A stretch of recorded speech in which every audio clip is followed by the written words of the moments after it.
ada juga terkait dengan pembahasan mengenai tanggapan responden. Nah, tanggapan responden ini sebenarnya apa sih? Isinya adalah kisaran jawaban yang diberikan oleh responden. Jadi, berapa persen sih kecenderungan responden Anda yang memberikan tanggapan setuju, tidak setuju, atau sangat setuju, sangat tidak setuju, atau yang netral. Nah, itu disampaikan di hasil tanggapan responden ini.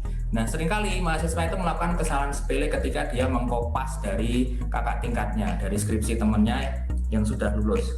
Jadi di situ tertulis untuk tanggapan responden pada variabel yang disebutkan. Misalkan di sini variabel keterlibatan karyawan. Harusnya ketika dia mengkopas dan memperhatikan perbedaannya, struktur kalimatnya itu boleh sama.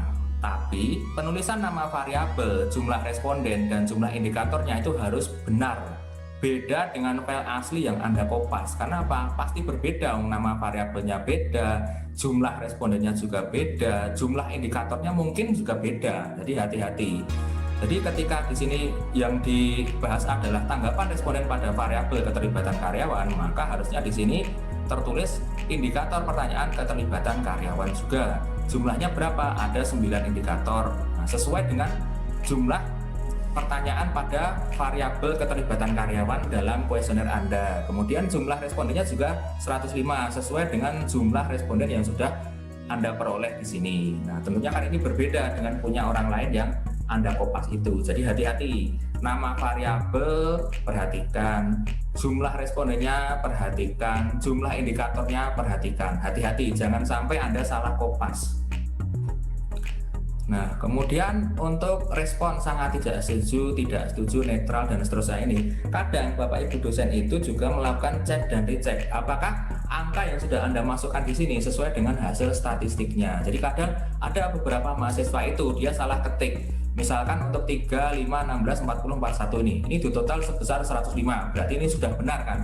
Karena dia sesuai dengan jumlah responden yang diteliti. Berarti jumlah tanggapannya juga harusnya sama dengan angka itu. Namun seringkali ada juga mahasiswa yang salah ketik. Dia menulis sangat tidak setuju, mungkin hanya ada 2, atau tidak setuju hanya ada 6, ternyata 16 jadi 18, atau 40 jadi 41, ini jadi 40. Itu pernah saya temui mahasiswa yang melakukan kesalahan seperti itu. Jadi hati-hati ketika Anda mengkopas hasil dari analisis data dan nama yang ada di bagian deskripsi tanggapan responden ini. Sebenarnya cara yang paling mudah itu adalah dengan ngeprint dulu. Jadi ketika Anda sudah memperoleh data, Anda sudah melakukan pengolahan, dan dari hasil pengolahan itu Anda sudah final, Anda sudah merasa benar, berarti itu Anda print dulu, kemudian setelah itu baru Anda ketikkan di bab 4-nya. Jadi Anda melihat di file yang ada di hasil analisis statistiknya itu yang sudah di print di kertas. Jadi Anda melihat di monitor, Anda bandingkan dengan apa yang sudah Anda print, itu biasanya lebih valid, lebih kecil kemungkinannya untuk typo atau salah ketik. Atau mungkin bisa minta bantuan teman juga, tidak masalah. Nanti ada satu yang mendikte, satu yang ngetik, itu juga sama baiknya. Silakan Anda yang nyaman dengan menggunakan cara yang mana.